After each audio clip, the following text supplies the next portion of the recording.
E torniamo a parlare dell'aggressione a una studentessa dell'Università di Cagliari lunedì sera in via Sulcis. Dopo la dura presa di posizione dell'Ateneo, il Consiglio degli studenti ha organizzato un sit-in per il 22 gennaio. Elisabetta Azzeni.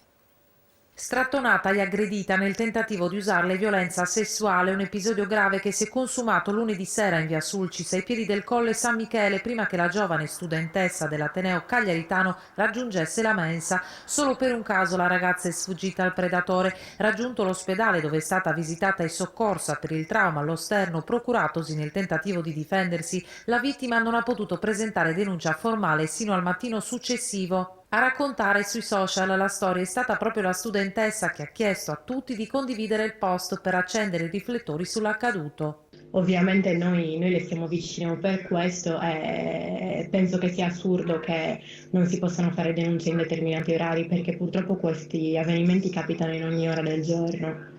Unanime la solidarietà del mondo accademico. In una nota l'università chiede di tenere vivo il dibattito su temi fondamentali per la tutela e l'esercizio dei diritti di cittadinanza. Sabato prossimo in via Sulcis si terrà un'assemblea aperta organizzata da Reset Unica.